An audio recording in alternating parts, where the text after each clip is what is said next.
বিড়ি, সিগারেট, মদ, গাঁজা স্বাস্থ্যের পক্ষে ক্ষতিকর। ওসব ছাড়ুন, এর চেয়ে গল্প শোনার নেশা করুন। সাবস্ক্রাইব করুন দ্য ডার্ক আওয়ার টেলসকে আর শুনতে থাকুন আজকের গল্প।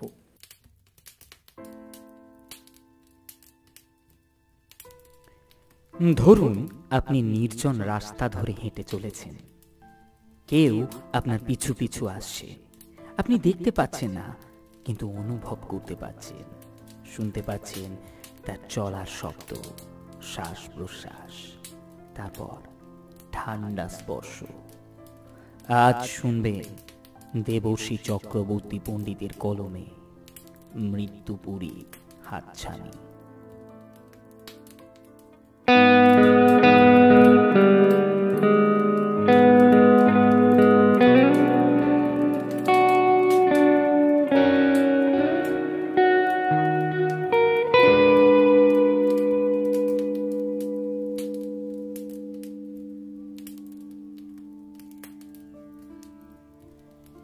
নিকুঞ্জ চাকরি সূত্রে ভারতের রাজস্থান শহরের এক গ্রামে থাকে।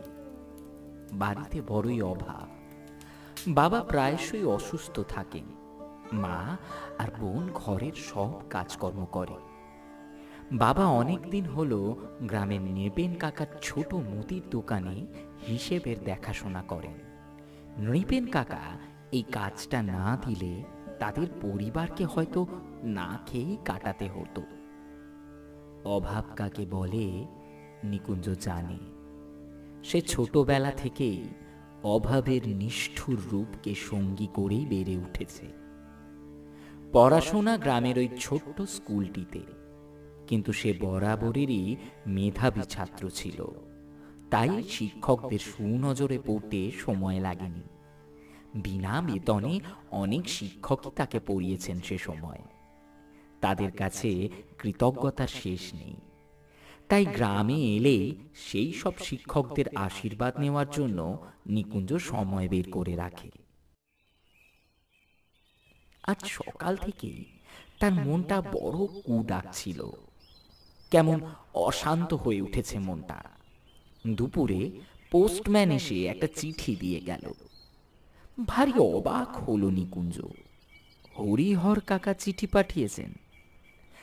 কিন্তু আচ্ছা, পড়ে দেখি একবার।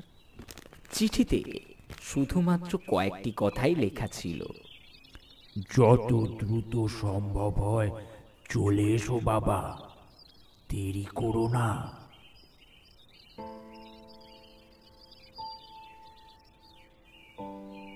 চিঠিটা উল্টে পাল্টে দেখল সে। না, আর কোথাও কিছু লেখা নেই। চিঠিটা পড়ে ভাঁজ করতে করতে সে মনে মনে বলল, হরিহর কাকা কেন চিঠি পাঠালেন? প্রত্যেকবার বাবা নয়তো ছোট বোন সাথী চিঠি লেখে। তাহলে কি বাড়িতে কারোর কিছু হয়েছে? আমার তো মাথায় ঢুকছে না কিছু। এত জরুরি চিঠি যখন, তখন তখন নিশ্চয়ই কিছু হয়েছে।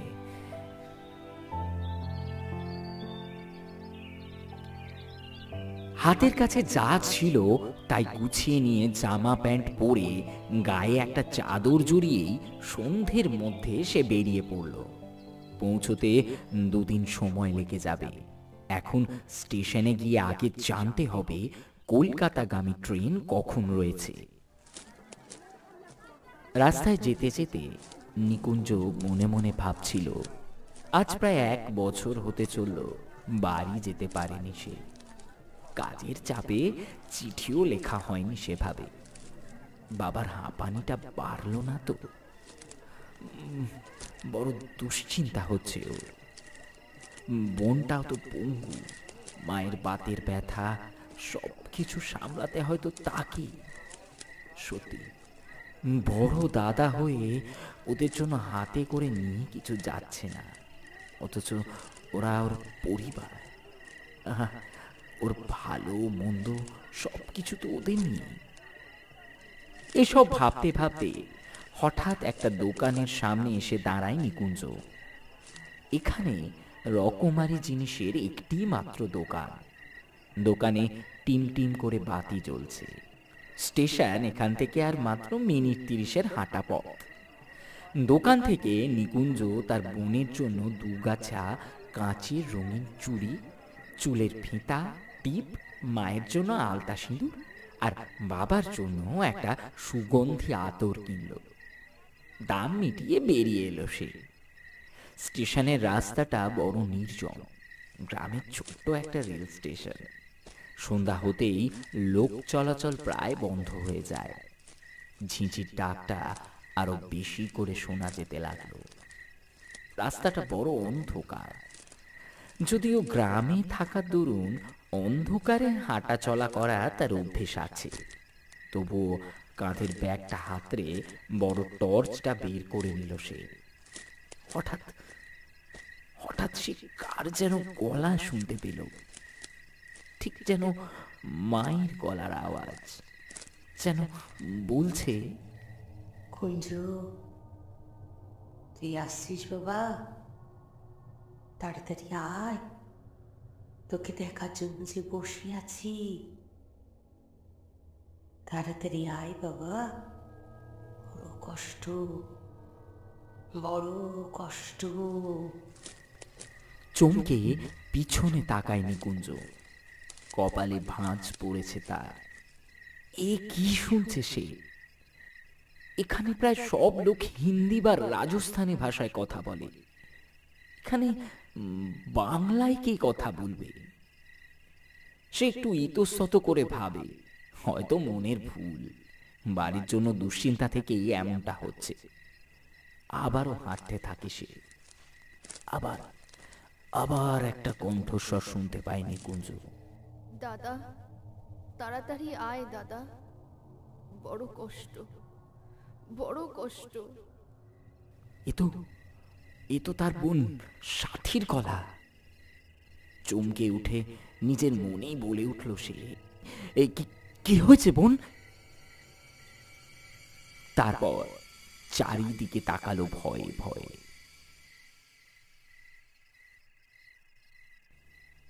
কই, কোথাও তো কিছু নেই। আজ এমন কেন মনে হচ্ছে? সত্যি কি বাড়িতে তার কোনো বিপদ? তাড়াতাড়ি পা চালায় নিকুঞ্জ। অবশেষে সে স্টেশনে এসে পৌঁছায়। স্টেশন মাস্টার রামনাথ তার পরিচিত। হাঁপাতে হাঁপাতে এসে বলে, अभी कलकत्ता जाने वाली कोई ट्रेन है? স্টেশন মাস্টার রামনাথ বাবু পান চিবোতে চিবোতে মাথা চুলকে বললেন, अभी तो नहीं है, लेकिन रात को 10 बजे एक ट्रेन चलता है। कल रात तक पहुंच जाएगा कलकत्ता। নিকুঞ্জ হাত ঘড়িটা দেখল। এখন বাজে রাত 8টা। এখনো 2 ঘন্টা তাকে স্টেশনেই বসে থাকতে হবে। টিকিট কেটে কিছু দূর গিয়ে কি একটা কথা মনে পড়তে আবারও স্টেশন মাস্টারের দিকে তাকিয়ে দেখল তিনি এর মধ্যে নাক ডাকাতে শুরু করেছেন। চোখের চশমাটা খসে গিয়ে পেটের উপর এসে পড়েছে। নিকুঞ্জ মুখে একটা বিরক্তিসূচক শব্দ করে বলল, ধুর ধুর, খাওয়া মাথায় থাক, এখন স্টেশনেই বসি। চারিদিকে অন্ধকার। স্টেশন মাস্টারের ঘরে শুধু বাতি জ্বলছে। নিকুঞ্জ একটা বেঞ্চে এসে বসল। কাঁধের ব্যাগটা পাশে সরিয়ে রেখে গায়ে যে চাদরটা জড়িয়েছিল সেটাকেই বালিশের মতো করে নিয়ে বেঞ্চে শুয়ে পড়ল। চোখ বন্ধ হয়ে আসছে তার। হঠাৎ হঠাৎ যেন তার গায়ে একটা ঠান্ডা হাত এসে স্পর্শ করল। চমকে উঠল সে। ধীরে ধীরে চোখ মেলে এসে অন্ধকারে একটা ছায়া মূর্তি দেখতে পেল। ঠিক তার মাথার কাছে দাঁড়িয়ে রয়েছে। ধর্মর করে উঠে বসলো সে। চোখ দুটো ভালো করে মুছে আবার তাকালো, কিন্তু সে দেখল ছায়া মূর্তিটা ধীরে ধীরে দূরে সরে যেতে লাগলো। খুঁড়িয়ে খুঁড়িয়ে যেতে যেতে কিছু দূর গিয়ে হাওয়ায় মিলিয়ে গেল ছায়া মূর্তিটা। নিকুঞ্জর মনে হলো এই খুঁড়িয়ে খুঁড়িয়ে হাঁটার ভঙ্গিটা তার খুব পরিচিত, কিন্তু কার? হ্যাঁ, তার বাবা শঙ্করবাবু তো এভাবেই হাঁটেন। শীত দাঁড়াবে, একটা ঠান্ডা স্রোত বয়ে গেল নিকুঞ্জ।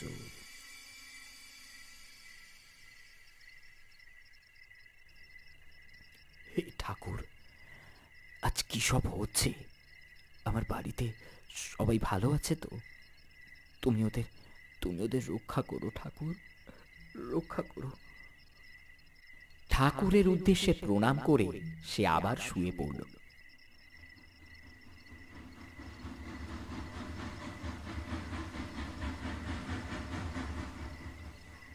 তার ঘুম ভাঙল রাত 10টা ট্রেন আসার শব্দে।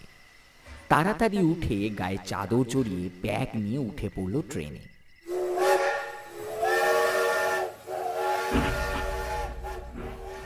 ট্রেনে বিশেষ লোক ছিল না, 2-4 জন যাত্রী। তাদের মধ্যে একজন স্ত্রীলোকও রয়েছে। স্ত্রীলোকটি তার আবক্ষ ঘোমটা টেনে জানালার দিকে মুখ করে বসে রয়েছে। বাকি যাত্রীরা ঘুমে ঢুলতে ঢুলতে চলেছে।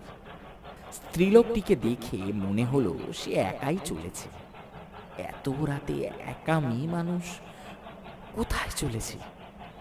নিজের কৌতূহলকে দমন করে নিকুঞ্জ জানলার দিকে মুখ করে বসল, কিন্তু কেন জানি না তার চোখ বারবার ওই স্ত্রীলোকটার দিকেই চলে যাচ্ছিল।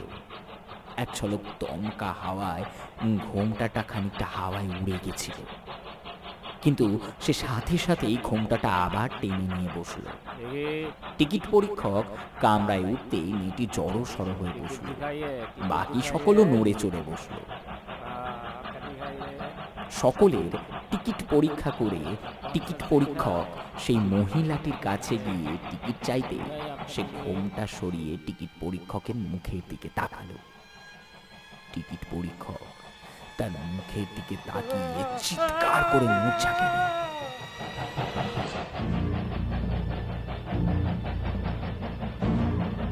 মহিলাটি এক দৌড়ে কামরার দরজার সামনে গিয়ে একটু দাঁড়িয়ে তারপর আচমকায় চলন্ত ট্রেন থেকে ঝাঁপ দিল। কামরার সকলে হই হই করে উঠল।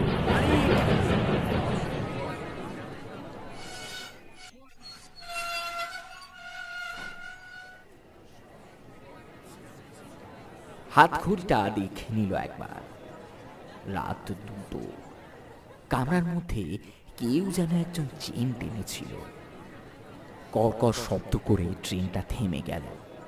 চোখে মুখে জল ছিটিয়ে দিয়ে টিকিট পরীক্ষকের জ্ঞান ফিরিয়ে আনা হলো।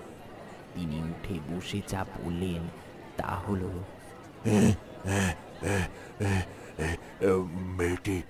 মেয়েটি ঘোমটা সরাতেই আমি দেখি মুখে কোনো মাংস নেই, চোখগুলো কোটরে বসানো, চোখের মনি নেই। ওনার কথা শুনে বোঝা গেল চোখের সামনে মূর্তিমান একটা কঙ্কালকে দেখেই তিনি অজ্ঞান হয়ে পড়েছিলেন। চেন টানার কারণে ট্রেন থামলে কয়েকজন লোক ট্রেন থেকে নিচে নামল। নিকুঞ্জও নেমেছিল। ট্রেনের গার্ড সাহেবও ছুটে এসেছেন। তার কথা টানে নিকুঞ্জ বুঝল তিনিও বাঙালি। তিনি এসে ব্যাপার কি জিজ্ঞেস করতে নিকুঞ্জ বাংলাতেই ঘটনাটা জানালো। তিনি মাথা নেড়ে কপাল কুঁচকে বললেন, কি বলুন তো মশাই, 1 বছর আগেও ঠিক একই দিনে কামরাতে একই ঘটনা ঘটেছিল। সেই এক কথা আমার তো শুনে সেদিনের কথা মনে পড়ে গেল। তখনও আমি আসল ব্যাপারটা জানতাম না। আমি তখন নতুন কাজে যোগ দিয়েছিলাম কিনা। তারপর এইভাবেই ট্রেন দাঁড় করানো হয়, কিন্তু অনেক তল্লাশি করার পরও কোনো লাশ পাওয়া যায়নি। এরপর একজন লোক বলেছিল এক গৃহবধূ এই দিনেই কলকাতাগামী ট্রেন থেকে ঝাঁপ দিয়ে আত্মহত্যা করেছিল মশাই। এরপর প্রতি বছর এই দিনে একই ঘটনা ঘটে থাকে। এসব ব্যাপার হলো বুদ্ধির বাইরে, বুঝলেন দাদা? আশেপাশের লোক বাংলাটা না বুঝলেও আন্দাজ করতে পেরেছে যে নিশ্চয়ই কিছু অলৌকিক ঘটেছে। গার্ড সাহেব সকলকে তাড়া দিলে। कुछ नहीं हुआ, सब लोग चलो ट्रेन में, बैठ जाओ बैठ जाओ, चलिए चलिए, उठिए उठिए। আবার সকলে ট্রেনে উঠে বসল। নিকুঞ্জ একটা দীর্ঘশ্বাস ফেলে বলল, উফ বাবা, এই সাংঘাতিক ঘটনা। হঠাৎ একজন অতি কৌতূহলী ব্যক্তি নিকুঞ্জের প্রায় ঘাড়ের উপর পড়ে জিজ্ঞেস করল, আগে আপনার সাথে ওটি কে দাদা? বোন বুঝি? হঠাৎ এরকম প্রশ্নে সে হকচকিয়ে গেল। তারপর এদিক ওদিক ভালো করে ঘাড় ঘুরিয়ে তাকিয়ে কাউকে দেখতে পেল না নিকুঞ্জ। অবাক দৃষ্টিতে সেই ব্যক্তির দিকে তাকিয়ে বলল, কোথায় কে? আমার সাথে তো কেউ আসেনি। সে এবার তার মূলোর মতো দাঁতগুলো বের করে বলল, কেন মিছে কথা বলছেন দাদা? সে যখন থেকে ট্রেনে উঠেছি আপনার পাশেই বসে আছে। আপনি যখন নামলেন উনিও নামলেন, তবে আপনাদের কথা বলতে একবারও দেখিনি। বলুন না মশাই, আমার একটি বিবাহযোগ্য ছেলে আছে কলকাতায়, আমরাও পাত্রী খুঁজছি। আপনারা কি চান? মানে মানে একটু বংশ পরিচয়টা যদি বংশ বলুন না, বলুন না। এমনিতে আজ সারাদিন ধরে তার সাথে যা ঘটে চলেছে তাতে তার মানসিক অবস্থা খারাপ হয়ে গেছে। সে এবার ধমকের সুরেই লোকটিকে বলল, কি যাতা বকছেন মশাই? জানতো, নিজের জায়গায় গিয়ে বসুন। আমি আবার কি করলুম রে বাবা? এভাবেই কোনো মতে রাতটা কাটল। সকাল হতে হতেই ট্রেনের মধ্যে লোকজনের আনাগোনা শুরু হলো। আসলে ট্রেনটা এখন অনেক স্টেশনে দাঁড়াচ্ছিল, বেশ ভিড় কামরাতে।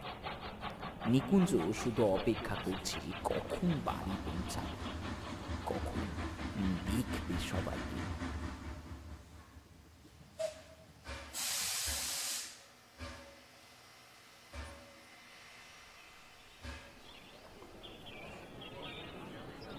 বেলা 10টা নাগাদ ট্রেন এসে থামলো একটা ছোট্ট রেল স্টেশনে। লোকের মুখে শোনা গেল এখানে অনেকক্ষণ গাড়ি দাঁড়াবে। ট্রেনের ইঞ্জিনে নাকি কিছু সমস্যা হয়েছে, ঘন্টা 2-3 সময় লাগবে। বেশ চিন্তিত হয়ে পড়ল নিকুঞ্জ। ভাবতে লাগলো, কি কুক্ষণেই আজ বাড়ি থেকে বেরিয়েছিলাম, কত রাতে যে পৌঁছাবো একমাত্র ভগবানই জানেন। ট্রেন থেকে নেমে স্টেশন চত্বরে একটু ঘোরাঘুরি করে কিছু খেয়ে নিল নিকুঞ্জ। এ যেন এক নিঝুম পুরী, চারিদিক খাঁ খাঁ করছে। শুধু রেল স্টেশনের কাছে লোকেরা ঠুংঠাং শব্দ করে কাজ করে চলেছে, আর ট্রেনে যাত্রীদের কোলাহল শোনা যাচ্ছে। নিকুঞ্জ বড়ই অধৈর্য হয়ে পড়ল। তার মনে পড়ল কাল রাতের কথা, মায়ের কণ্ঠস্বরের কথা। সে নিজের অজান্তেই বলে উঠল, আমি আসছি মা, আমি আসছি, তোমার কুঞ্জ আসছে। তারপর খেয়াল হতেই সে নিজেকে সামলে নিল। অনেকক্ষণ এভাবেই কাটল। ওই তো ট্রেনের হুইসেল শোনা গেল। সবাই হুড়মুড় করে আবার ট্রেনে উঠে পড়েছে। 10 মিনিটের মধ্যেই ট্রেন ধীরে ধীরে চলতে শুরু করলো।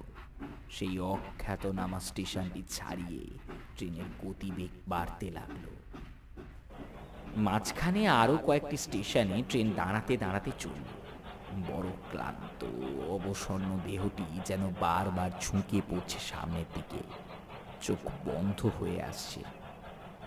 জানালায় মুখ বাড়িয়ে চারপাশের মনোরম দৃশ্য দেখতে দেখতে নিকুঞ্জ ভাবে, এমন সবুজ শ্যামলী মা তার ছোট্ট গ্রামখানিকেও বেষ্টন করে আছে, কিন্তু অভাবের চোখ এড়িয়ে তার সৌন্দর্য খুঁজতে যাওয়া হয়নি আর।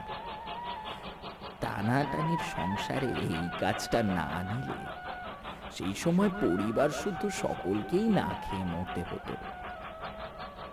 চারিদিকে একবার তাকালো নিকুঞ্জ, বলল,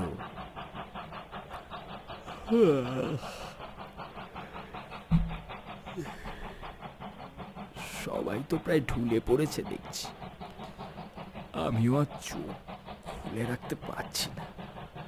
এদিকে দেখতে দেখতে সন্ধ্যা নেমে এসছে, আজ কতক্ষণ লাগবে কে জানে। পরন্ত সূর্যের আভা ছড়িয়ে পড়েছে সমস্ত আকাশে। এত স্নিগ্ধতা আকাশ জুড়ে, দেখতে দেখতে চোখ জুড়িয়ে আসছে নিকুঞ্জ।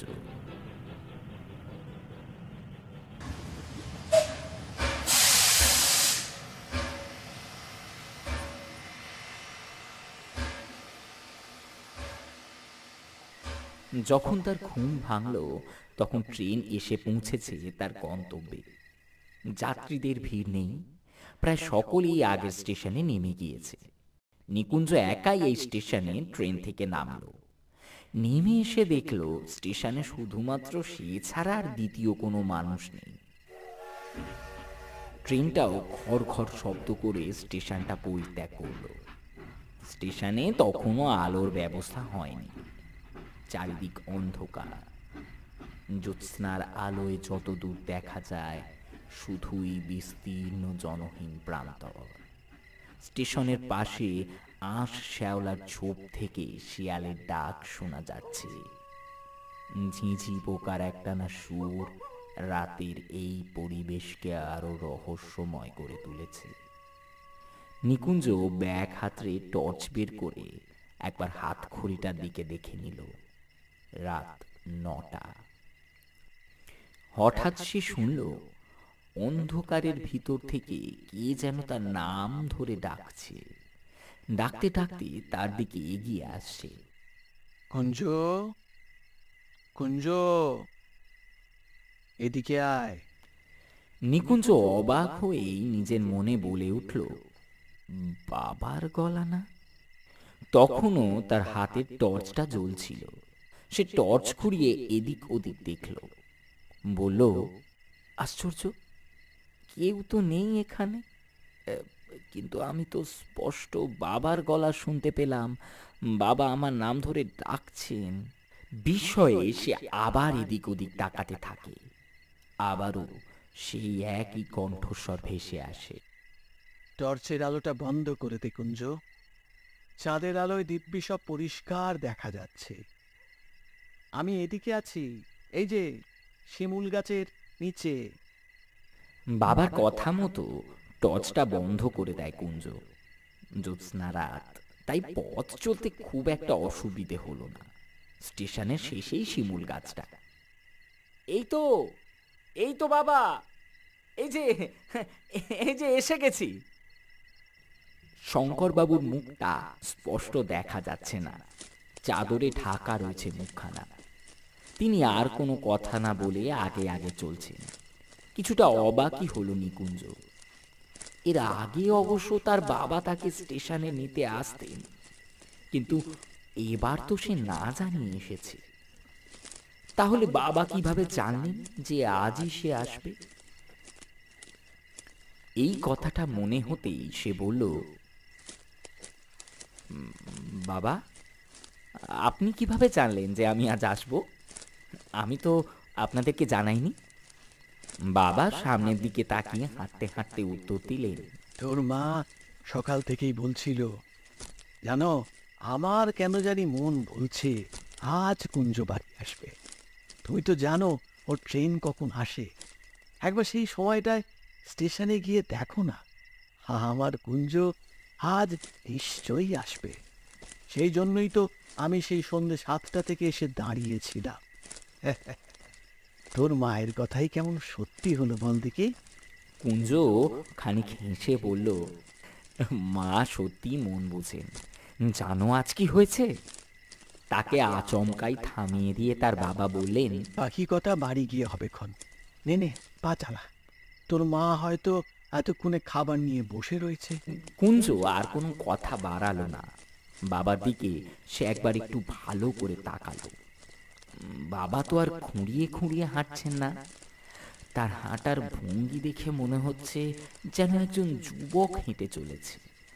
নিকুঞ্জ বাধ্য হয়েই জিজ্ঞেস করলো, বাবা, আপনি তো দিব্যি হাঁটতে পারছেন দেখছি, কিন্তু ডাক্তার কাকু যে বলেছিলেন আপনি আর কোনোদিন ভালো করে হাঁটতে পারবেন না। কুঞ্জ, বললাম তো বাড়ি গিয়ে সব কথা হবে। এখনো অনেকটা পথ চল, তাড়াতাড়ি চল, রাত অনেক হয়েছে। ভারী অদ্ভুত ব্যাপার, বাবা আজ পর্যন্ত তার সঙ্গে কখনো এমন করে কথা বলেনি। এমনকি ছোটবেলাতেও কখনো এরকম ভাবে বকুনি খেয়েছে বলে তো মনে পড়ে না। বেশ অনেকটা রাস্তা পেরিয়ে তারা বাড়ি এসে পৌঁছালো। বাড়ি অন্ধকার, এতটুকু আলো কোথাও নেই। সব কেমন যেন অদ্ভুত অদ্ভুত লাগছে নিকুঞ্জ। বাড়িতে পা দিতেই তার গাটা ছমছম করে উঠল। একটা পেঁচা হুট হুট শব্দ করে তার মাথার উপর দিয়ে উড়ে গেল। শঙ্করবাবু সদর দরজা দিয়ে ঢুকে গেলেন ঘরে।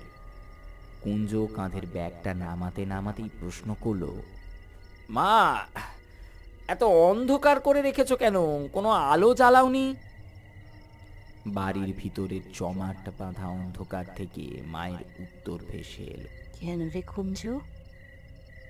এই তো বেশ সব স্পষ্ট দেখা যাচ্ছে। আয়, ঘরে গিয়ে বস দেখিনি।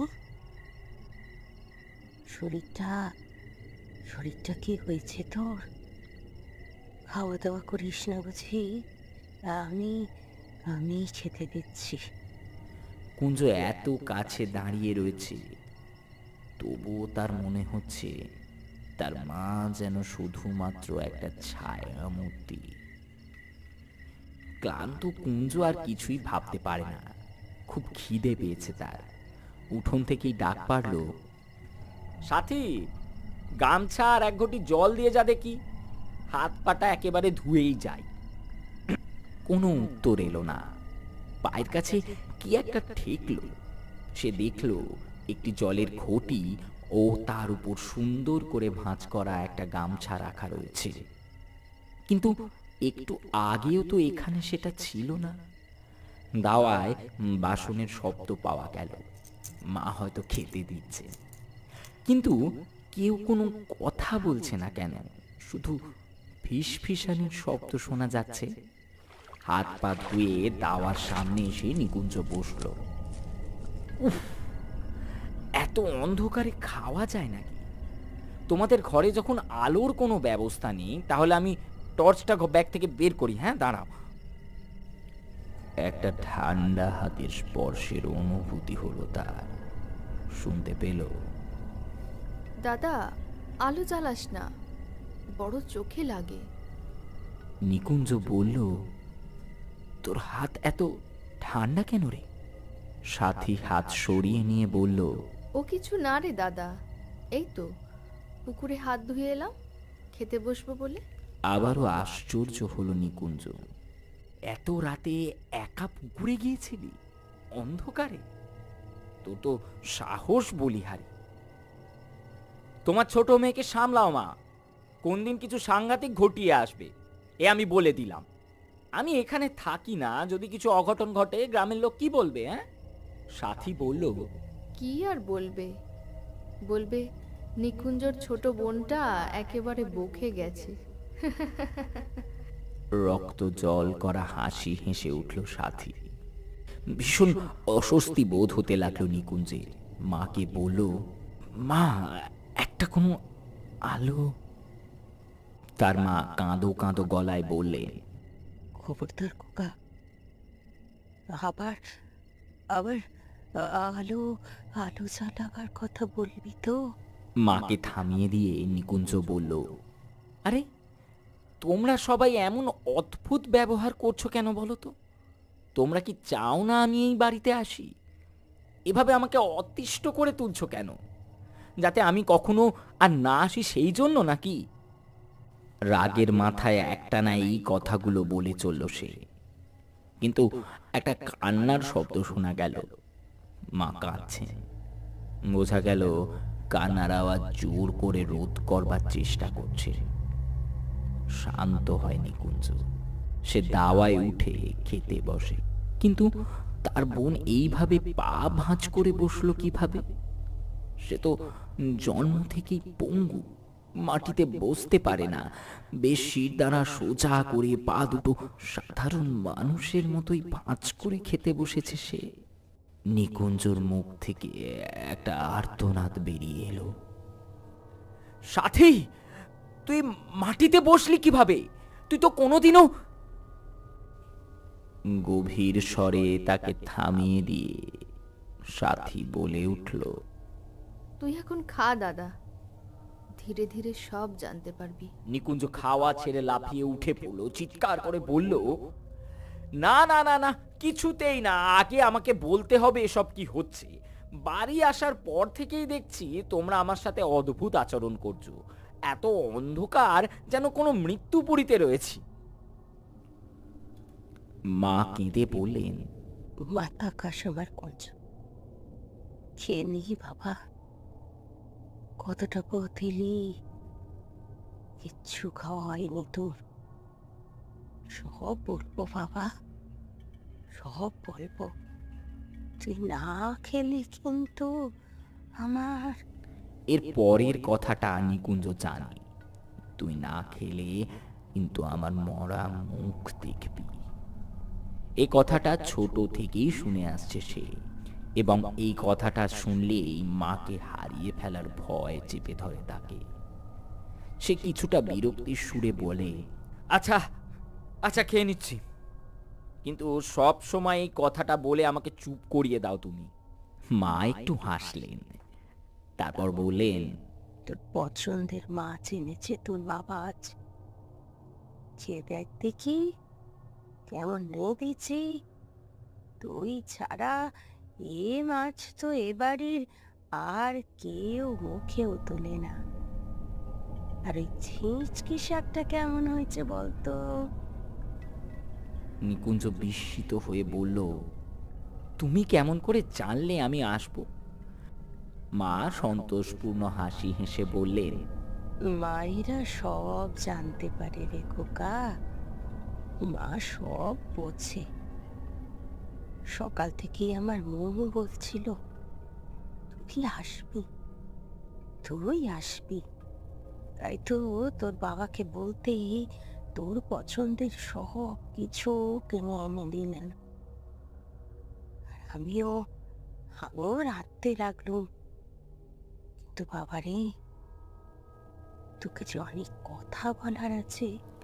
ঘরের ভিতর থেকে শঙ্করবাবু গলা খাঁকড়ি দিয়ে বলে উঠলেন, বলি, ছেলেটাকে একটু শান্তিতে খেতে দেবে নাকি শুধু বকেই যাবে?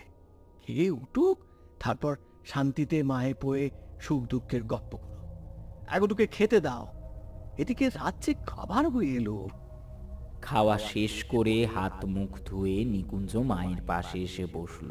নিকুঞ্জ মায়ের হাতটা ধরতে যেতেই মা যেন দূরে সরে গেলেন।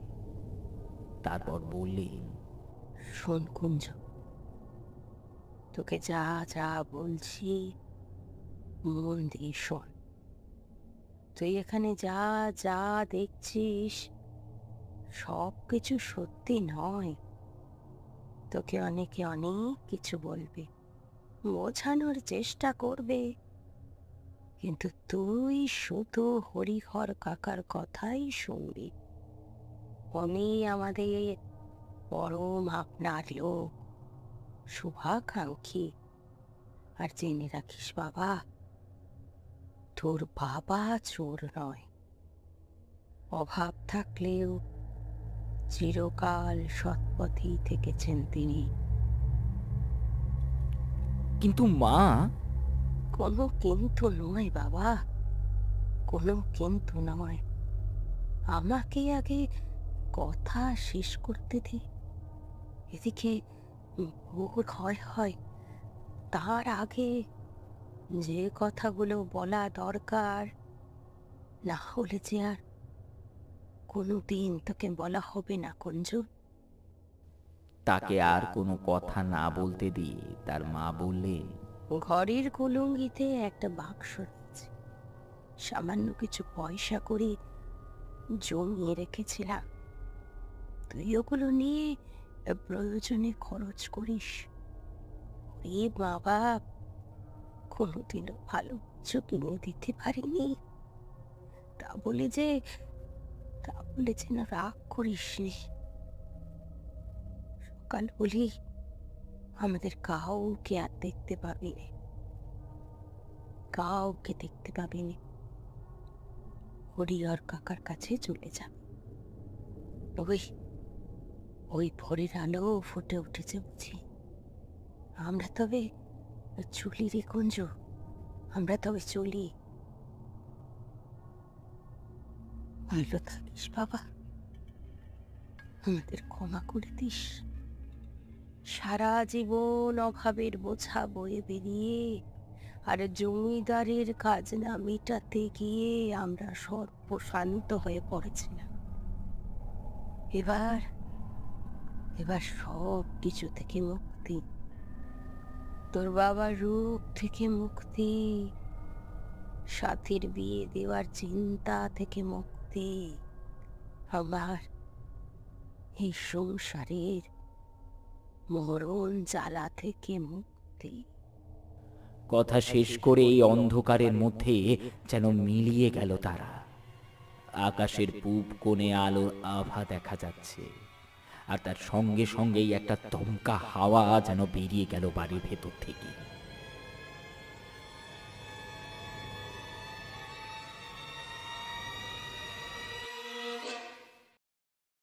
নিকুঞ্জ দেখল কেউ কোথাও নেই। সে বাড়িতে একা বসে আছে। দাওয়ায় কোনো বাসনপত্রের চিহ্ন নেই। ইস, কি নোংরা হয়ে পড়ে আছে বাড়িটা। গাছের পাতায় উঠোনটা ঢেকে গেছে, কোথাও কারোর সারা শব্দ নেই। শুধুমাত্র গুটি কয়েক কাক ডাকতে শুরু করেছে। ভয়ে আতঙ্কে নিকুঞ্জ হরিহর জ্যাঠামশাইয়ের বাড়ির দিকে দৌড়ালো। সেখানে পৌঁছতে পৌঁছতে হাঁপাতে হাঁপাতে ডাকলো, জ্যাঠামশাই, জ্যাঠামশাই, আমি কুঞ্জ, আমি আমি এসেছি, দরজা খুলুন। হরিহর চোখ মুছতে মুছতে বাইরে বেরিয়ে এলেন। বললেন, তুমি কখন এসেছো? এই আসছো বুঝি? কিন্তু তোমার সাথে তো ব্যাগ দেখছি না। সেই এলে বাবা, বড্ড দেরি হয়ে গেল যে। এবারে কেঁদে ফেলল নিকুঞ্জ। বলল, কি হয়েছে আমাকে খুলে বলুন জ্যাঠামশাই। আমি আমি কাল রাতে এসেছি, বাড়িতেই ছিলাম। সবাই আমার সাথে অদ্ভুত আচরণ করছিল। সকাল হতেই দেখি বাড়িতে কেউ নেই। মা বললেন আপনার সাথে যেন দেখা করে।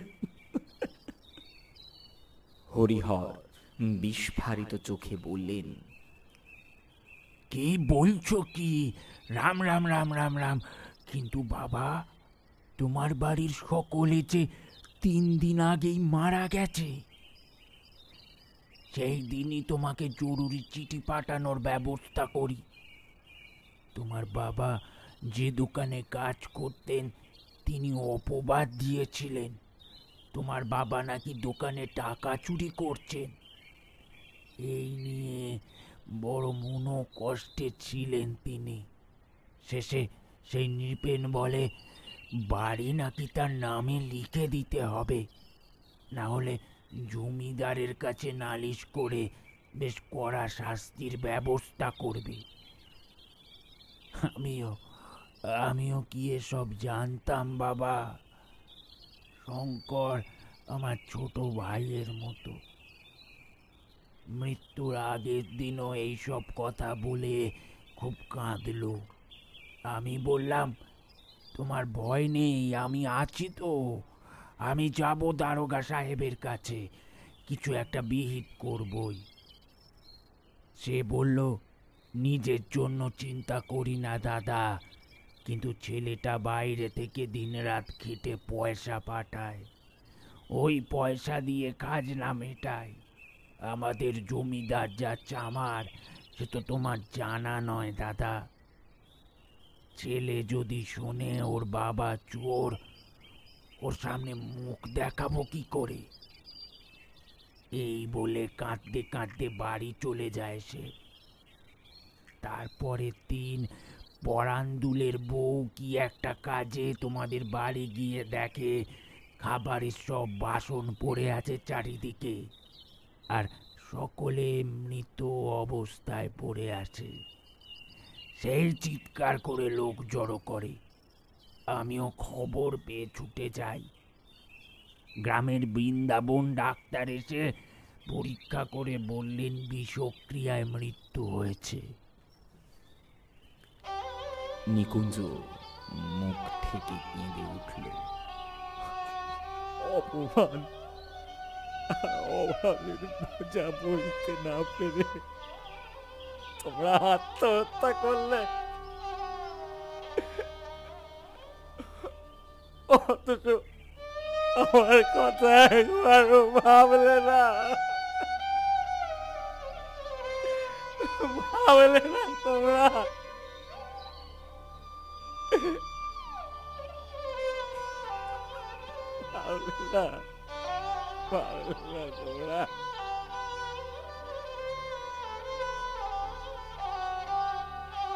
হরিহর তার কাঁধে হাত রেখে বললেন,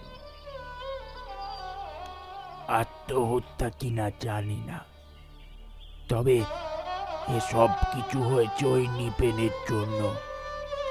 আমি চাই তুমি তোমার পরিবারের উপর হওয়া অন্যায়ের প্রতিশোধ নাও। পারবে না? পারবে না কুঞ্জ? নিজের হাতের মুঠো শক্ত করে নিকুঞ্জ বলে উঠল, পারবো জ্যাঠামশাই, পারবো। একবার বাড়ি যেতে হবে জ্যাঠামশাই। আমি আসছি। বলেই বাড়ির দিকে পা বাড়ালো সে।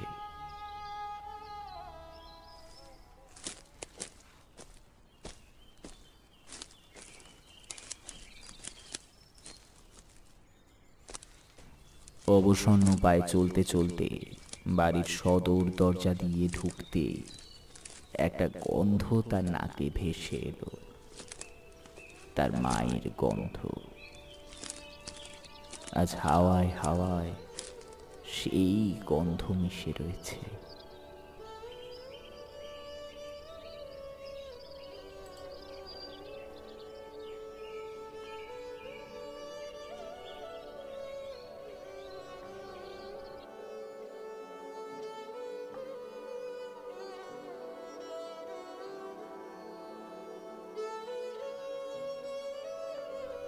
শেষ হলো আমাদের আজকের গল্প মৃত্যুপুরীর হাতছানি। রচনা দেবর্ষী চক্রবর্তী পণ্ডিত। বিভিন্ন চরিত্রে রাজ, স্বাগতা, অর্পণ এবং প্রিয়া। দ্য ডার্ক আওয়ার টেলসের পক্ষ থেকে সূত্রধারানী অর্পণ আজকের মতো আপনাদের কাছে আমার কথাটি মোড়লো বলে গল্প শেষ করলাম। দেখা হবে পরবর্তী এপিসোডে, এবং এই রকমই আরও গল্প শুনতে অবশ্যই সাবস্ক্রাইব করতে হবে আমাদের চ্যানেলকে।